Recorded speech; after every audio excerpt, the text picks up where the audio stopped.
From the BBR studios, it is Line Locked, where we talk about everything racing and a lot of BS. BSing. This is episode number 21, and we got some great... Boy, howdy. Howdy. 21. Oh, we are legal age now, right? We are. We can finally drink. Yes, I'm excited about that. Yeah. What's your favorite drink? Are we allowed to talk about drinks? I think so. What's your favorite drink? The non-alcohol kind. The non-alcohol kind? No, I'm just a beer guy. Just a beer guy? What about you? I'm kind of a beer guy too, but I like my vodka. Yeah, a little vodka, cranberries or something. Not cranberries, vodka and Kool-Aid. I've always wondered because my favorite's IPAs, and they taste terrible. I can't do IPAs. Yeah, and I don't know why I like them so much because they taste awful. They do. I think what it is, it's like the ends of the means. Like you get where you're going faster.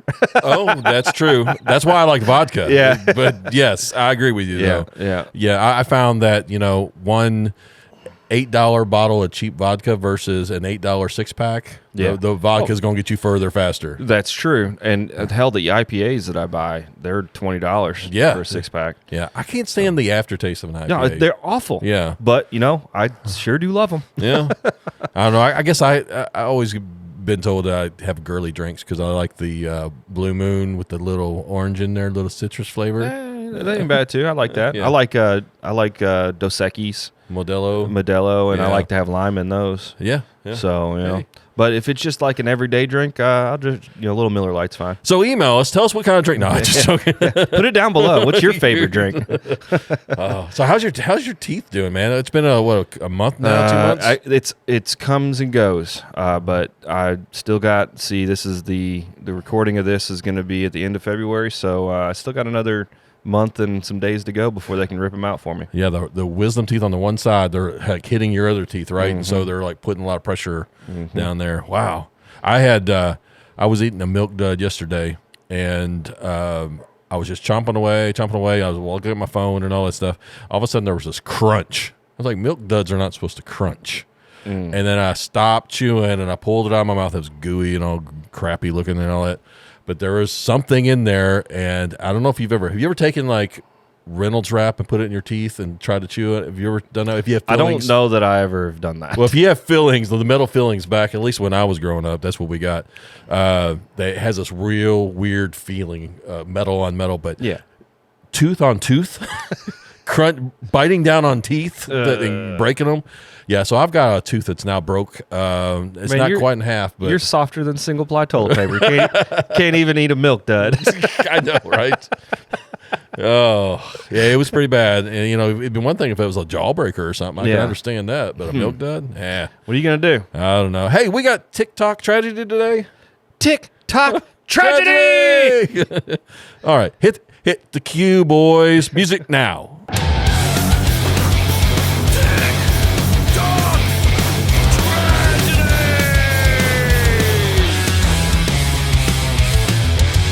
All right, TikTok tragedies. TikTok tragedies. So we got a couple of them on the docket here. All right. I hope you guys are enjoying the TikTok tragedies because we enjoy getting I enjoy them, yeah. It's a lot of fun. This one was inspired by our tailgate throwdown that we are a sponsor of. Yeah, April 27th. Yep, in Arkansas. Newport, Arkansas. That's so make sure we'll probably talk about that again by the end of the episode, but make sure you go to that race if you're nearby or you got a truck that you want to race.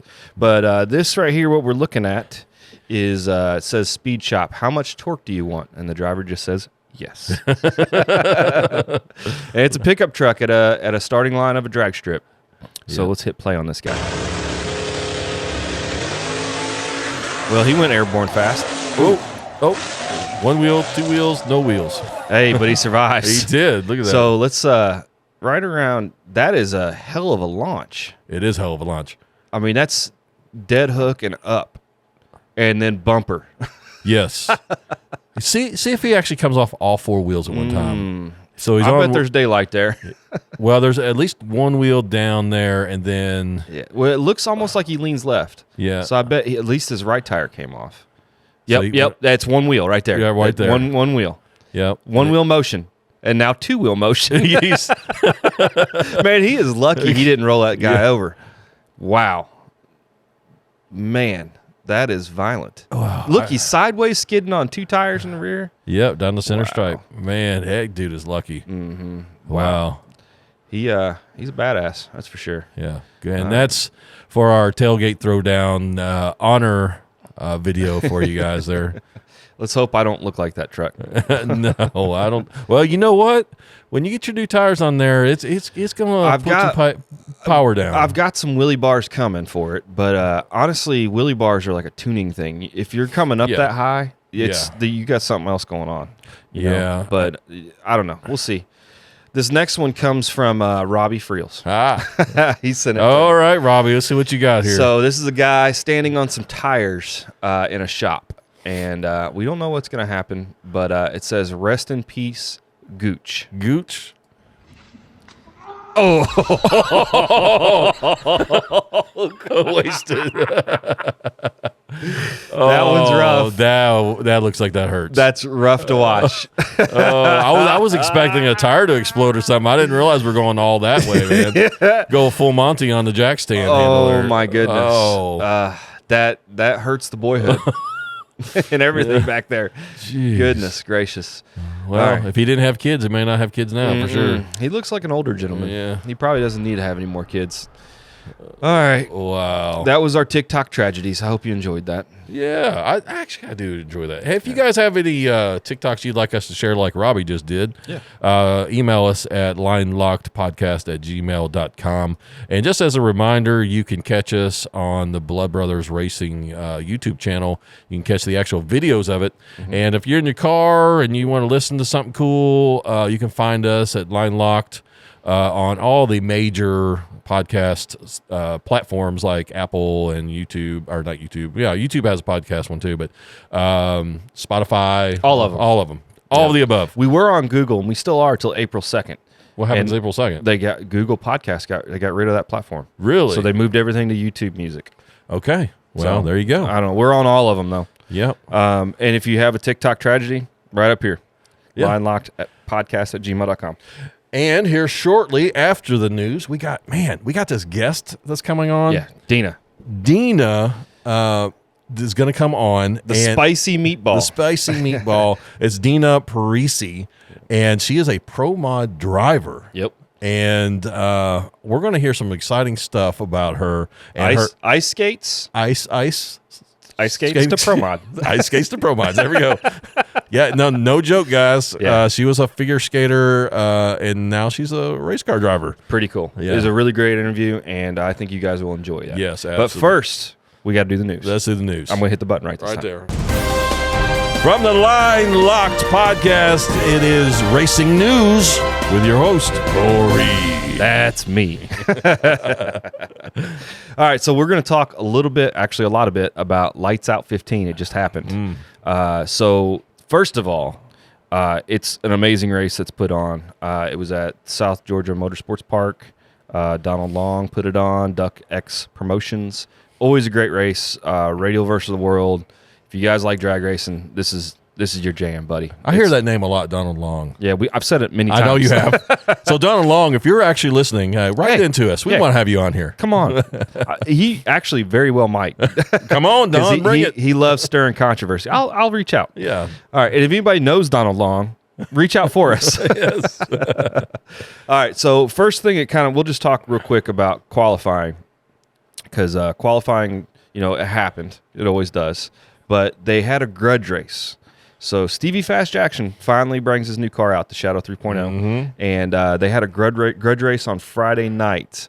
So first of all, I need to say this. Donald Long isn't a huge fan of no prep kings, okay? He calls them Cheeto eaters.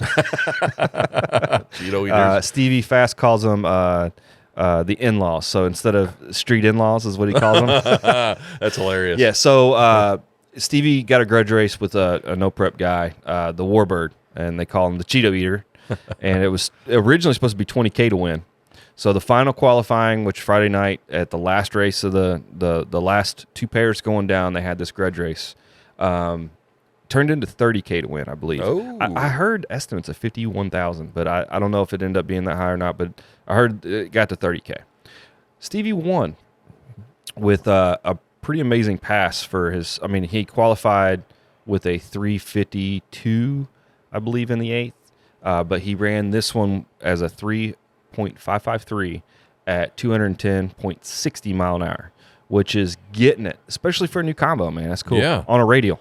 Yeah, so, and that Stevie Fast is one of your faves, right? Yeah, he's one of him and Lyle Barnett. I love their, if you guys aren't familiar, they got a podcast themselves, or I don't know if they call it a podcast or not, but Shake and Bake Show. You should check it out. It's a lot of fun. Yeah. So, anyway. So is Donald Long a Stevie Fast fan? Well, he's a nut hanger, I think is what they call him. A nut hanger? What's a nut hanger? Well, he loves him so much that he hangs off Stevie's nuts. Oh, that's what they're saying. That's what everybody's saying. Okay, yeah. all right. So, and it's back and forth. The whole atmosphere over there is different than what we're normally accustomed to. A little less professional. Okay, but we'll take it. I enjoy watching that. If you guys enjoy watching it, you'd probably like there's what they do too. But anyway, so. Let's just talk about the actual winners. Now, some of them I can't have times or names for, but I'll tell you because there's at least no time. Truck, there was a winner there, Michael Rick. He won with his nice little blue C10 truck. The first one I can talk about that has times is the Vortec MacFabs Ultra Street. Koyman against Keep. Keep had an 0:27 reaction time and won with a 4:48 at 157. So that's the Ultra Street class, which I think is all steel, all glass. I'm assuming that the decoyman he didn't finish just because he was doing 68 and going across the line. It looks like he had a halfway decent reaction, an 0:56 reaction, but 7.91 in the 8th isn't doing too good. No. Especially with this caliber. Yeah. All right, the next one's Precision Turbo UPR X275. Yep. Rhodes is the only one that showed up. Hey, that's one way to win. Hatton did not make the call. It sucks going through 5 rounds, and then not being able to make the call into the finals. Look at that reaction time, though. 0:19. That was not too bad. 0:19. He ran 4:18 in the 8th at 174.59. Yeah. So Rhodes get her done. The next one's TRZ Limited Drag Radial. Hudson against Belvins. Another one he might as well have not shown up. Belvins, he went red by 0:57. Yeah. So, and that's a tough way to lose. That's pretty deep red. Mm-hmm. Yeah. And Hudson knew it because he had a 0:10 reaction, which that would be hard to beat, especially with this level of racing. But he only went 65 mile an hour in the 8th, 27.88 seconds. I didn't get to watch this one live. I'm wondering if he spun the tires. And then if Belvins didn't go red, he would have won if he spun the tires. Or broke completely. I don't know. He just rolled across. I have no idea what happened here, but if anybody knows, let us know in the comments. But yeah, the next Pro 275, I don't have any information on this other than Tim Dutton won. Yeah. So I apologize for that. I couldn't find it. The big one, Radial versus the World.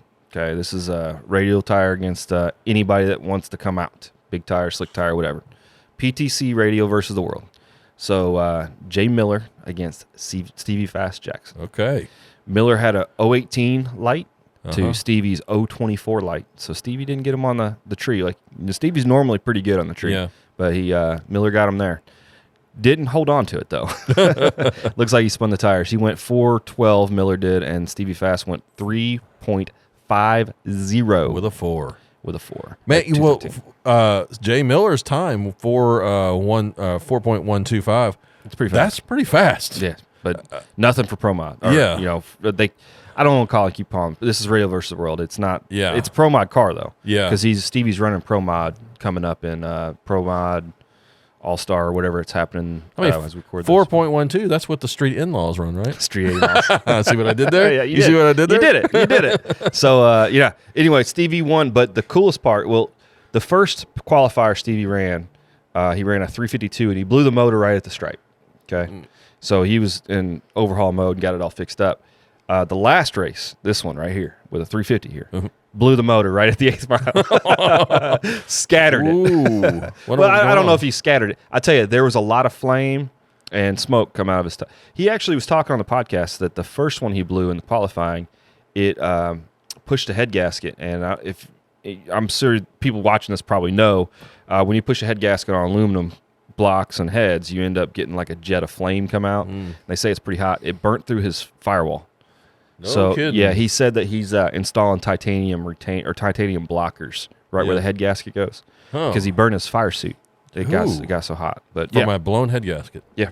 That's incredible. Have you ever seen one blow out? I'm sure I have. Well, I mean, what I'm saying is like aluminum. Yeah. When those go, especially a blown motor, it's like looks like an acetylene torch goes through it. Does it torch the motor itself? Torch the head is what they call it. Yeah. But does the block any good anyway? Well, it depends on what side it blew out on. Sometimes they hurt both sides, and sometimes it just hurts one side. Yeah. But yeah, you're definitely going to be facing and milling and lathing and all that other shit you got to do. Wow.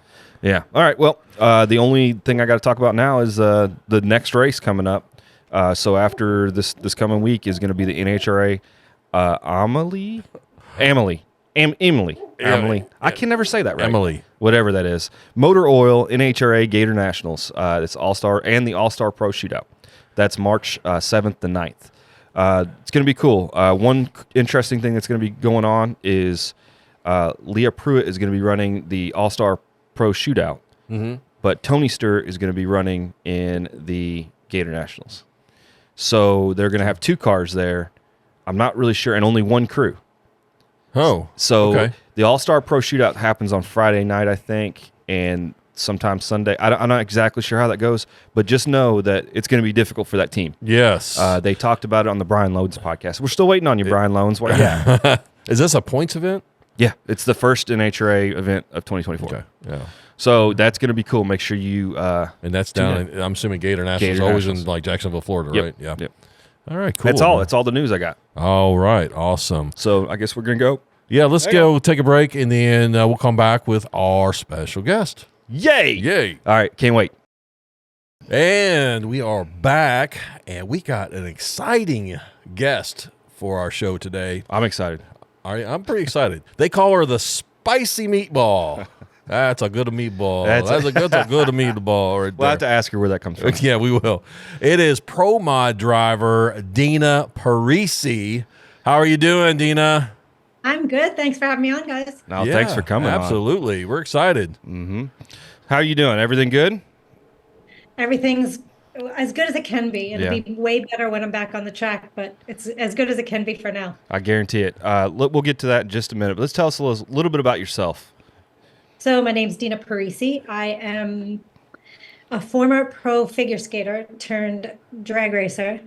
And I always write on my social media, no, that's not a typo, because people think, what? Yeah, that's an odd combination. It is. It's actually less odd than you think, but yeah. Really? You tell me another one. Yeah, it has to do with what I feel in the car, so it's really weird. And I never put it together. My husband said, I know from your skating, with some of the things that go on with the car, he says the way you can feel everything, definitely has something to do with my old skating days. So. Unless you tell me John Forrest used to be a figure skater too, I'm not gonna believe you. I think you're probably the only one that I know of. Well, actually, to be honest with you, you're the only pro skater that I know, drag racing or otherwise. Well, I'm honored. Yeah, that's really cool. What kind of skating did you do? I was a figure skater. Figure skater. I saw in some of your pictures.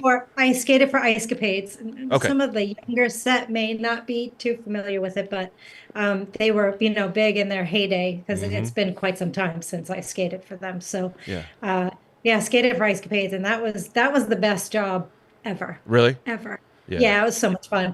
We worked. This is so bad. Like, we kind of sound like hookers because we worked like 4 hours a night, and then we went to the bar. Like, that was our job. Yeah. That's what we did. So did you start that like at 18 or? I mean, I know you probably skated your whole life, but like the actual job side of it. Considered kind of like a late bloomer on that because I didn't start that till I was 22. Yeah. So everybody else that I knew, they all started when they were like 17, 18. So I was working a full-time job and everything. And my friend Gina, love her to death, she convinced me to go to the auditions at Nassau Coliseum on Long Island. She's like, oh, you should. I think she hated my boyfriend at the time. So she was like, oh, I think you should just go. I'm like, okay. And I wound up passing the audition and in like January or February. And then that August, I left for a tour. It's pretty cool. That is credible. Yeah. And how many years did you do that for? 4. 4 years. That's still. 4. I wish I could have done it longer, actually. Yeah. But why did you decide to get out of it? I didn't. It kind of came to the end of its run. Oh, okay. So it was no longer a variety show. They changed it over, and so things had changed, and so it was time for me to move on. So you threw your ice skates over your shoulder and you just walked home. I did. The head down. And I went back to the hair salon. Hair salon. Okay, yeah, cool. So you were a hairstylist or hairdresser for a while? I was a hairdresser. I've been a hairdresser since I was, I don't know, like 19 or 20 years old, and then I stopped doing that to go to the ice show. But the good thing about that was I made extra money at the ice show because I cut people's hair and colored it and all that fun stuff. So Double dipping. I like to make do. Hey, we all got to have a hustle, right? Especially in drag racing. Exactly. So you did ice skating and hairdressing. 22, you did it for 4 years. So now that you're 26, what do you do now? Let's see. No, I'm just kidding. I got married. It's a whole thing. I got married and divorced, and then married my husband Andrew in 2000. We're going to say it's 2000. Married him in 2000, and that's how I got into racing, actually, was Andrew, much to his dismay. Yeah. So was Andrew, did he already start, he already had a hobby of racing and then you came along or is it, how did that pan out? He did. Well, back in the 80s, because, we're old. I'm 57, so, we're up there. Back in the 80s, he was actually a street racer. Oh. And, we don't really condone that now. Right.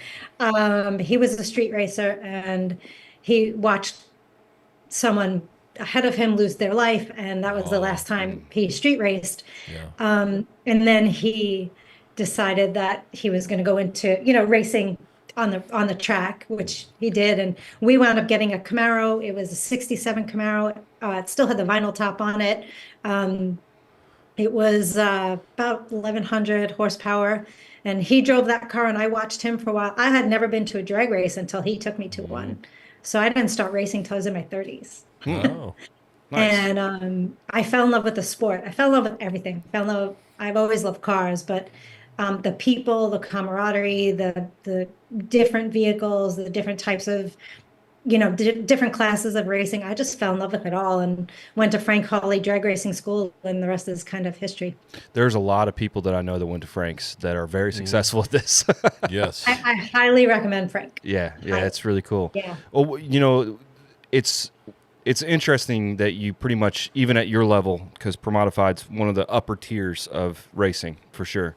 It is interesting to hear that, the thing that you fell in love with is the same thing we fall in love with, the being around everybody, having friends, and then the real diverse cars out there. I mean, at least what we race in a Nostalgia Drag Racing League. So we race older stuff. I love it. Still relatively fast, but nothing like what you're doing. But there's so much odd things, and the family atmosphere and all the fun that goes along with it. We call it camping with friends with a little racing involved. Yeah, you go camping and have some racing. Yeah. One of the things I always liked about drag racing too is that, and it's not really a knock to NASCAR, but the difference, I feel like we never needed a diversity program. Mm-hmm. Yeah, that's You know true. what I mean? It's just they're just everybody from everywhere, all coming together and having a great time. That is 100% correct. I never even thought about that, and that is true. There's about any type of person out there is at the drag strip, 100%. Yeah, absolutely. And you don't see too many major arguments or anything like that in a drag strip, or you go to a round track and you see them all the time. It's you go there to see a fight and a race breaks out. Yes, right, exactly. Kind of like a hockey game. Yeah, 100%. We got a round track nearby that does figure eights and stuff, and that was the joke for a long time. They've kind of got it under control lately. They put sheriffs and stuff in the pits, but it gets very violent out there for no, and the Is it the drivers fighting? Oh yeah. Well, the drivers and their pit crew fight. Yeah. So if you spend, there are days you want to throw down with people, but you just don't. Well, and you're 100% right. It's that you do have those feelings sometimes for people, but I think the level of respect we have for a competitor, at least in the drag racing world, you understand a lot of times of what's going on. Like if they're trying to do it, for instance, they try to burn you down at the line or something, that may be aggravating to you, but that's just strategy. And I think we can all respect that. It's just how you've got chumped into it, But it's competition. Set it up, buttercup. Exactly, 100%. So what did you start racing when you started racing? I So I stepped into the 67 Camaro that I spoke about. I stepped into that car and ran super gas while Andrew was actually building a Pro Mod for Okay. himself. Um, and then I got kind of bored in super gas, and I think I'm just a little bit of an adrenaline junkie. I always have been. When I skated for the ice show, I did like flying numbers where I was 20 feet in the air flying over the audience. So With I've skates. always been a little bit of an adrenaline junkie. And so I drove that for about maybe a year and a half or 2 years, and then stepped up to Pro Mod. Okay. Nice. Now we do have some pictures we're going to pull up on the screen right now of, let's see, the first one I had that you sent me was this one right here. Tell us a little bit about that car. A wrap on the car. We work at this company, Speedwire Systems. They're out of Canada. Fantastic company. Yep. And they actually supported us to do this wrap. I wanted to do a really cool military themed wrap. We've always worked with the military. And so we had that on the car for a bit. And it was a lot of fun running that. We didn't get too much out of it, but again, Speedwire, they've supported us for years. We love them, and I will always want to throw business their way for sure. Well, definitely, if you guys are needing some wiring systems, Speedwire is definitely one to go to. Tell us a little bit about like what year did you get into Pro Mod, actually start racing it? I want to say 2001. 2001. So, you've been there a while then. I remember, but I want to say it was in that area somewhere. Okay. I can't remember the exact year. Gotcha. I ran a 60. My husband ran a 53 and I ran a 63, both Corvettes at that time. Right on. With the same combination that I'm running now, with the blower and 3-speed Lenko. Yeah. Well, let's see here. The next picture is Cadillac, it looks like. I don't know what year that's modeled after. That other picture was the Cadillac. It was just with the okay. This is with paint. Gotcha. Actually painted red. What color is that? It's actually like a Ford ruby red, but just jacked up a little bit. Gotcha. Yeah, it's a very pretty car. It's a really pretty color. And so the car's name is Stella. She's named after my grandma, who never had a license, never drove a car ever in her life. So I wonder up there how she feels about that. Yeah, yeah, that's interesting. Yeah, well, now she's going 200 in the eighth. Yeah, but the car was built by Rob Mathias, and it's like one of the first Cadillac bodies off the line, back in 2014. And it's funny because he called my husband and he was like, hey, he goes, I have a question for you. You think your wife would want to drive a Cadillac? And he's like, she's Italian and she's from New York. Like, of course. What's the question there? So, and my grandma had fiery red hair, so that's where the red came from. Okay, nice. So there you have it. Yeah. All right. So what kind of motor are we working with? Do you know? So it's a 526 Hemi. Yeah. Okay. And it has a 1471 blower on it. Big old blower. Yeah. Yeah, and it's a Bruno with a Lenko 3-speed. And you did not send any pictures in of the interior, so I'm gonna probably. Oh, I'm sorry. You should have told me. I would have. Yeah. Okay. So what I'm gonna I'll have you send some in, and we'll superimpose it on what we're doing here. But one thing I noticed that is interesting about yours is you shift by button. Most of the Lenkos they'll do either by computer or they'll do some kind of mechanism, but you actually just have air buttons on a pedestal, which I found very interesting. And she drives with one hand. No, which is you got to be pretty comfortable. I have a shift. I can only drive. Do you ride dirty with your hand on the top? Just you need to get you need to get one of those big shifts. The top of my the shifter tower is a lipstick holder. Oh, okay. Oh, okay. Yeah, I just imagine her being like one of those big semi trucks with the way up here. Yes. Is that where you're going? Yeah. No, she does that, which is really interesting. Most of the drivers I've ever seen in videos and stuff, all their buttons are on the steering wheel for the most part. So you drive it with one hand. That's pretty cool. Awesome. Yeah. What is the lever that's on the right side that you? What's the lever on the right side that you're pulling? So there is. On the right side, there's the knob is the first neutral and reverse. There's a little lever with a knob. Yep. And then you have the shifter tower, which is second and third gear. Mm-hmm. And then you'll also see the handbrake. Yes. And then, it had when it's open, it means that there's fuel flowing, and when it's closed, it means that there's no fuel flowing. Okay, so that's all that one bar that I see you messing with in the staging or in the Yes. That's all that. Okay. Mm-hmm. And I have actually have a foot brake as well. I guess because my feet are small, because I think most guys do. I don't think they'd have enough room. Mm-hmm. So I have a foot brake. So of course, when I push the handbrake, the foot brake moves. Mm-hmm. And I also leave off a clutch pedal. Okay, that was going to be my next question. Yeah, because a lot of guys on Bruno drives, they'll use a torque converter or something, but you actually have a clutch. So we run a converter, but my trans brake is a clutch pedal. Oh, okay. You just have it there for giggles then, huh? Yes. That's pretty cool. That's pretty cool. Works, yeah. Yeah. So what did you decide that for? Because that's interesting. Well, so back in 2009 or 10, we ran NHRA Get Screened America Pro Mod, and the rule then was because mostly everybody was running a clutch then still. Mm-hmm. We were kind of the tip of the iceberg with our converter. They were like, oh, converter. Everybody thought it was like, now everybody runs a converter. Yeah. And the rule was that you had to, even if I had a converter, I had to leave off a clutch pedal because mostly everybody was running a clutch. Okay. So that was the rule. And we just left it. I like leaving off a clutch pedal. Mm-hmm. I think it's fun. So we left it. And I still like to shift. I prefer not to put auto shift in my car. I understand. That is interesting. We always talk about how if there's gray area, we're going to find it. And you found some gray area there because I assume that clutch is just hooked up to a switch, right? Just like your line lock switch or whatever. Is that? It's yeah. I mean, it's the trans brake, so it's just like it's a little solenoid. Gotcha. And, not gonna lie. I mean, I've had a couple of times where a $1.25 solenoid has gone kaput and Yeah. push me to the beams. But that does happen rare, from but time. it But happens. that could happen on a trans brake too. I mean, like a normal button on a steering wheel. I mean, things happen. Yeah. It's not a big deal. Do you have really competitive reaction times with that, or is that something you struggle? You do? Oh, that's really cool. Mm-hmm. Yeah, and I mean, and I think as I've watched others, I watched Pro Stock, and their clutch pedals set up a little different, but kind of watch how they leave with their foot. Some people slide off, some people pull off, and it just kind of depends on where you're comfortable. Gotcha. See, I was running a stick at first, and I was having terrible reaction times.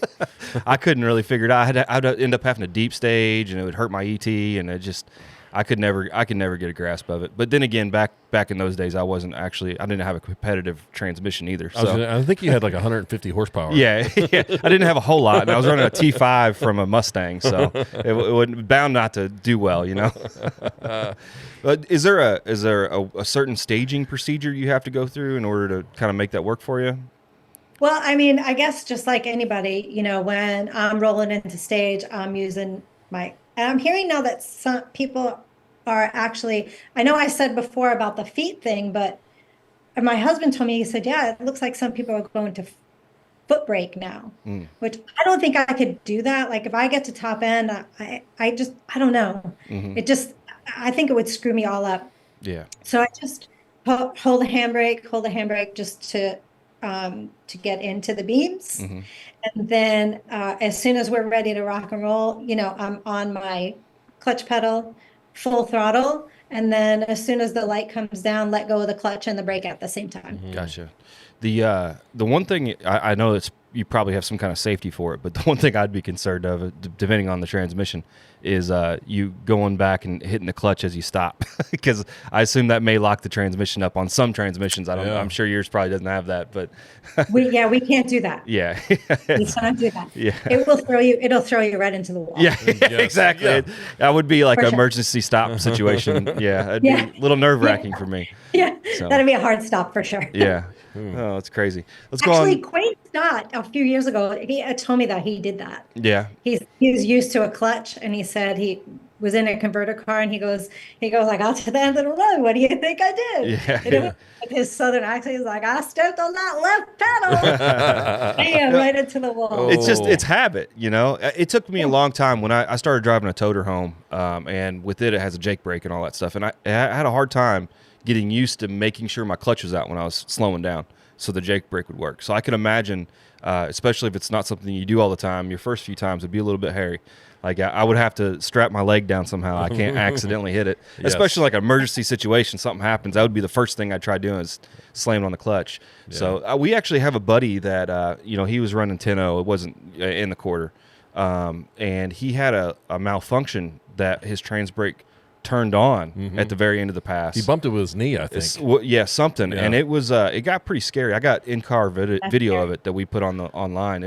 It was pretty rough for him. Yeah. Not as rough as his wheelie. He had a pretty good wheel stand that ended up breaking a lot of parts. He sent me a bunch of pictures of that. We need to bring it up. Yeah, we will. Yeah, absolutely. All right, let's go on to the next picture here. What we got? This brings me up to the ice skating stuff. Yeah, because it's I assume it's the thought of this is you're stepping into Pro Mod, and it's really cool and artistic. I really like the picture, so I'm glad you sent me that one. But that brings me into your ice skating days. Yes. So I thought this was really cool. I mean, I can't get over the fact because it's for one. Drag racing in itself there's not a lot of people that do it. There's a percentage of the population. We'll just say 5%, maybe 10, right? But then ice skating, which has to be like 1%, and then having both of them is wild. So what's this picture here? Where are you at? This looks like Yogi the Bear. Is that who that is? Yes, and it is. And that's my friend Jen, who's hilarious. Okay. She was Yogi in the show, and I never got to wear any of those costumes because I was too short. Yeah, I'm only 5 foot tall, so I never got to wear any of the fun costumes. But that was just us backstage, waiting for whenever our number was. Yeah. So. Did you ever take any tumbles during the show? Yeah. So I don't know if any of you have ever seen an ice show, but there's a part of the ice show where they have everybody in a line like this, and some are facing forward and then some are facing the other way, and they go around like in a big circle, and it's really fast. Yeah. I'm short. I was the one who would chase it because I couldn't catch up, and I hit my toe pick, and we at the time we were skating with Dorothy Hamill, who is a wonderful I know human that being. name. Yep. She's so nice, and she liked the ice really soft. So it meant that it usually had like a film of water on the top. So when I fell, it was like this stream of water just because I was sliding and I looked like I was going through a wake because all the water was That's crazy. I mean, but things happen. I've seen some crazy things happen. I guarantee it. I tell you, if I was ice skating, I wouldn't even make it on the ice more than likely. I think we go, me and my daughter and wife go once a year maybe to the ice rink, and every other year I think I go ice skating. You went with me.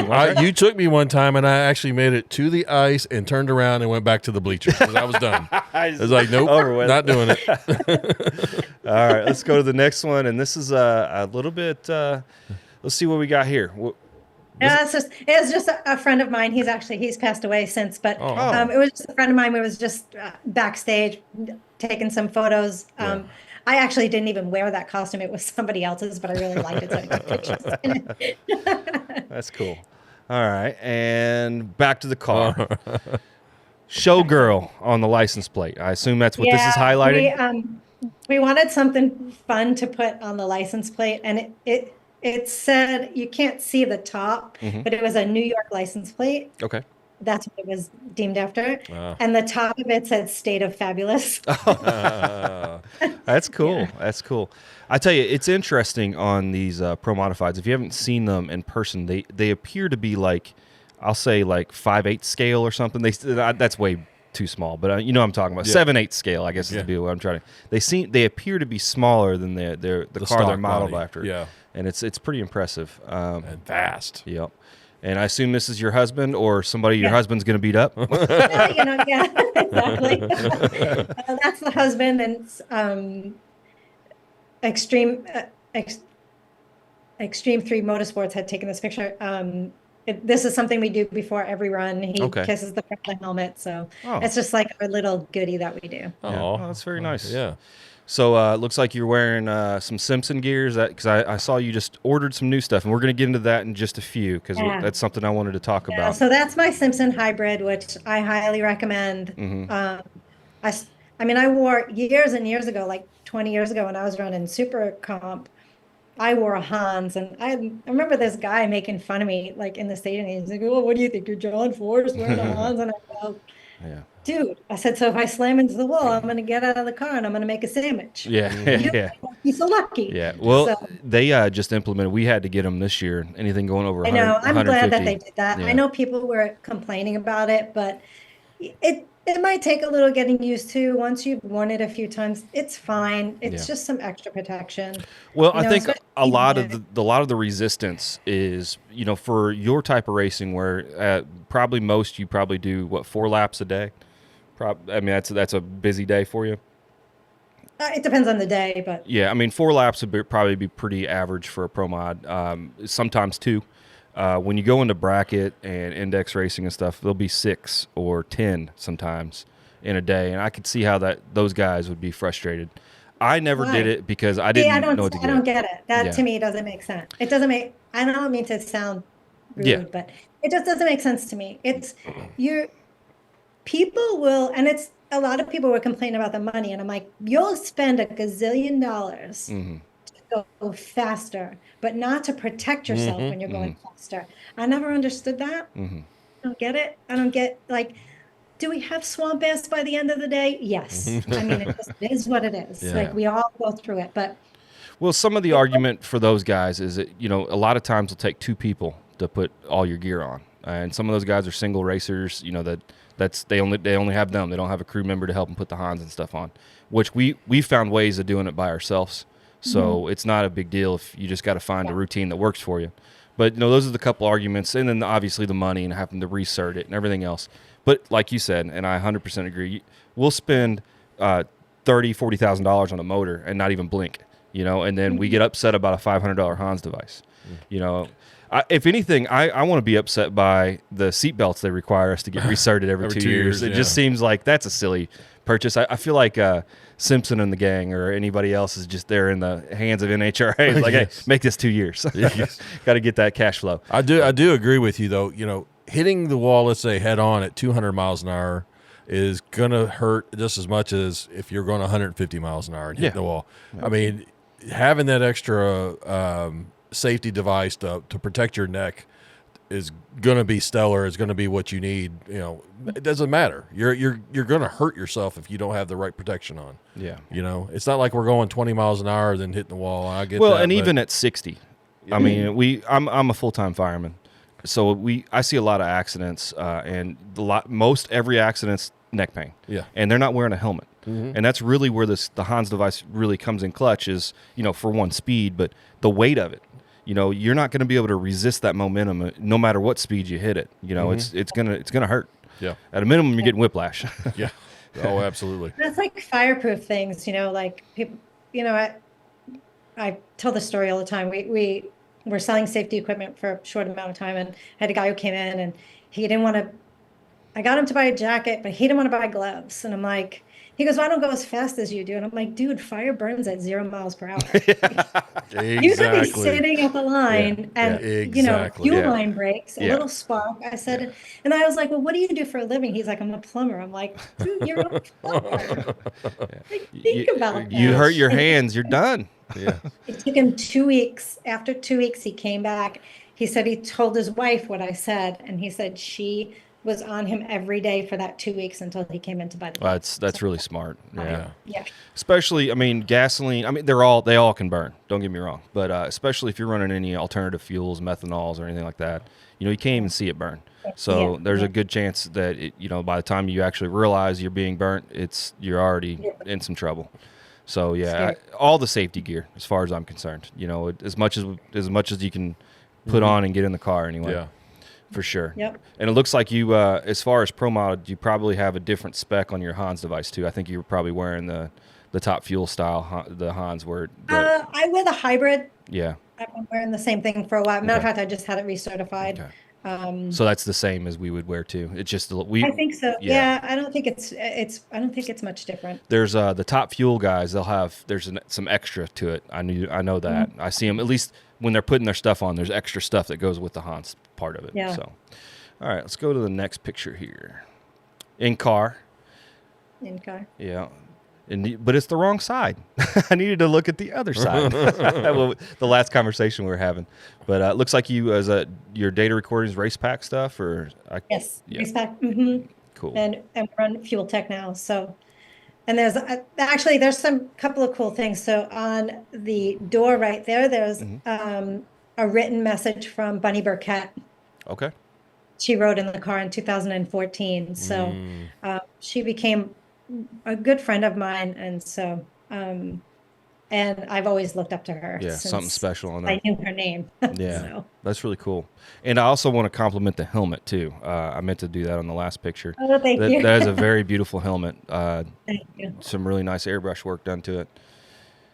It was my Chuck Buckler did that. It was my it was to look like a headpiece from the ice show. Oh, okay. Wow. That's See, I didn't even realize that. That's really cool. Yeah. That's really cool. Huh. Well, I'm too hard on shit. That'd be all scratched up. Oh, yeah, because you probably just throw your helmet down. Yeah, I wherever do. you're done. No, do you? Yeah, pissed off that you lost. Yeah, I'm just And too there's hard a on good stuff. shot of my lipstick holder. See it at the top right Oh, there? right here. Yeah, I see it right now. Oh, okay. Okay. Yeah. That's my lipstick. That's cool. I like the eyes wide open too. It looks like you're close to the I mean, finish that's line. always a good thing. I highly recommend it. Yeah, closing your eyes definitely not for the racetrack. No. But you look in a little bit of a shock there. So it's probably a lot like I look. I think I was waiting to. Looks like I was waiting to launch because he's next to me. So Yeah, well, because if you weren't, you would be ahead of him. He wouldn't even be there, right? Is what you're saying? you know what we can hope, right? You will. All right, and I think this is the last one you sent me. It's kind of, I guess they call them hero cards. Oh, yeah. So. Yeah, this actually was just a picture that from ADRL a few years back, and I just like the way they did. Very, very nice for sure. Yeah, they did a good job. Cool. Well, since this is your favorite, we'll just leave this one going while we ask you the few other questions. You've been out of racing for a couple of years now. What made you come out of it for a little bit? Well, life. Yeah. Things happen. Life happens. And then during COVID, we were paying for the rig and everything, and we were like, it was just an expense that we didn't need. Mm-hmm. So we sold it. We got rid of it. And now we had to kind of recoup. Mm-hmm. So we got a new truck. We got a trailer, new to us. Mm-hmm. We got a 2001 trailer. It actually used to be a NASCAR trailer. So it's kind of cool. It's got some different features that we didn't have previously.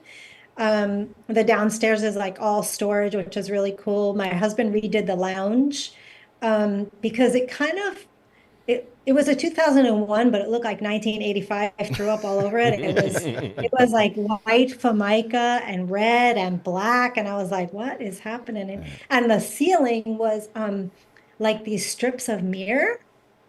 I don't know what was happening there. Did you at least did you at least open the windows and let the NASCAR out? Yes, it's all been torn out. Okay. Actually, he tore the whole thing out and added a bathroom. So we have a bathroom and a shower now, which is good. So you got a lift gate trailer. So your car's up on top and you got all the storage and stuff underneath that you need. Yeah. And I assume you're probably hauling that with a semi truck or something, right? I assume. Yes. Yeah. Yes. Yeah, it's probably a really nice setup. The other big purchase of the year. So, Oh, yes, I believe it. Yeah, we just recently purchased our first stacker trailer. What is it, about a few weeks ago now. We haven't got to use it yet. We're excited to use it. We were driving with two rigs, and now we're consolidating to one. We were hoping to save money until we realized how much money it costs to run when you get these expensive tires and everything else that goes with it. Yeah. So you get same. Oh I know. This is so funny. So we had a stacker And we were living in Pennsylvania, and we had to go to Maryland. So it wasn't too terribly far, except the hydraulic busted. Like, we don't know what happened. It just stopped working. Mm-hmm. And if you know anything about these trucks, it's not in the side panel where it kind of should be, so that underneath. you can get to it. Yeah. It's underneath. It's inside, underneath the car. Yeah, we actually talked about that. Yeah. Door, you can't open the door Yes. to get to it. So he had to drive all the way to Indy to Renegade to get it fixed, to come back just to go to Maryland. Goodness. Oh. Yeah, we were actually looking at ourselves. We were like, man, this is kind of a really terrible place to put all this really important stuff. Yes. Because there's Is no it a way. Renegade? You know, we got a Pace American. Our toter is a Renegade. It's such a weird place for them to put it. I'm like, why would you put it in the floorboard underneath when you can't open the door to get to it? Well, at a minimum for ours just operates the lift, not the actual door. But the thing is if the lift was all the way down, you can't get to it to address it. You would think at a minimum they would put it in front of the lift so that you could still, look at it, service it while the lift's not up. So I don't even know what the solution would be to try to lift that thing up if it does go bad, but we're going to hope that doesn't happen. I don't know if there's any wood around here to knock on, but we're going to knock on it. Right under here, man. Right under here. She knocks on her head. I guess we're good. So one thing, the reason that I was able to ask you to come on, you were on a TikTok live, which anybody that's on TikTok, look her up. Spicy Meatball on TikTok. She was on a live and she was talking about she's trying to get her cert or her licensing certified. And it's similar to a CDL or something where you have to have a doctor's a health check. And at a certain level, we talked about it in the live, at a certain level, you have to go advanced ET, and then there's a one for Pro Mod, and you have to get a doctor's visit. Well, I just assumed that's all it was, but evidently there's some more that you have to do than just on the doctor's visit. Well, so normally you do like your blood tests and all that stuff. And, I think like a urine test or whatever, and then just your general health. But when you're over 55, you have to get an EKG. So now you have to think like insurance for one thing, right? Everything costs $1 gazillion now. Even tried to pay out of pocket. So what happened is my doctor's office, their EKG machine broke. And they've been waiting for a new one. It's been on back order. They can't get anything. They're like, we just can't get it. They're like, we tried 3 different companies and can't get it. So I can't send my license in because I called them and I was like, look, this is what's going on. I looked into other avenues. I was like, could I just go to like the doc in the box and just say, hey, give me an EKG and I'm out. And they were like, no. I'm like, okay. So then I tried to go to a cardiologist, but I had to go as a new patient, $1 gazillion. And then they had to do the test, $1 gazillion. So I'm like, okay. And so I'm stuck. The one thing is, like, I've had my license number 181 for 20 years. Yeah. And with it, if I go over 3 months, I lose that number. I'm like, do I want to start fresh? Or do I want to really fight for my number? A. And then B, I think it's a full year before I would have to like do a retest, which is fine. But so I'm stuck right now because I can't get an EKG. So your doctor can read an EKG, right? Like if you were to supply him with an EKG? Because I got an oscilloscope, we could print something out right now. We'll just send it in. We'll talk. But for reals, though, if he can read it, you can just find yourself a paramedic nearby. They got 12 leads. We have 12 leads. We can hook you up and print out a EKG sheet, and they can just look at it. Wait, really? Yeah. They would. I don't know if they do that here. No, we won't tell anybody. They don't like me. Yeah, if you were nearby, we'd hook you up at a 12 lead and give you an EKG. It would just the doctor would have to sign off saying you're good. I don't know, but that's a level of complication that I was not aware. I mean, I thought maybe in Top Fuel maybe they got into crazy stuff like that. I didn't even really assume that. But when you're talking about needing the EKG, it's just that's diving in deep to make sure that you're healthy enough to muscle one of these things around. That's crazy. Yeah. Well, we really hope that you can fix and address that because we want I you to hope keep so. your I mean, number. we'll see what happens. Yeah. I'm stuck. Like I'm like a sitting duck. I'm just waiting. So I Mm-hmm. call them. I'm like, EKG yet? EKG yet? They're like, no, Dina. I'm like, no. Yeah, it's crazy. One thing I wanted to ask you, because it's not that you're the only female in the sport, but obviously you're not. It's not as common. So, is there anything that you could address or say that any female that's wanting to get involved, some maybe tips or tricks or some motivational speech or something, or all those type of feelings. If you want to go into some of that, we would appreciate that, just to try to get some more people involved. Yeah, I always like that question because it's kind of a twofold thing. Like, do I use the female thing when it serves me? Yeah, I mean, I do because I would too. yeah, I mean, but for the most part, I always say I want to be known as a good driver, not as a female driver, so to speak. You know what I mean? So it's I always tell people don't worry about what your gender is. The car has no idea what gender you are, so don't worry about it. And if the guy next to you gives him a hard time, just kick his butt on the track, and you're good to go. And I've had some women ask me that they're like, "Hey, I love racing, but I don't want to race a car."